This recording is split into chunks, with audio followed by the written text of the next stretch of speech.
closed Terminal 3, both to arrivals and departures, passenger-wise. Remains to be seen how long they will have this closed down, because the latest we heard, only once. If you're inside, maintain a visual separation from everybody, TV2.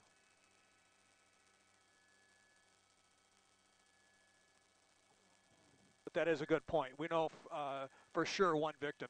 3 people, 2 people on wheelchairs, 1 with.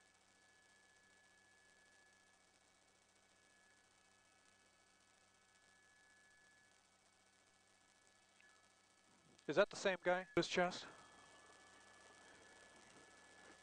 May have a TSA employee shot in the chest. Yes, ma'am. TSA looks like. Maybe shot in the chest. Was that in the scanner? Oh, don't give me anything unless it's on the scanner.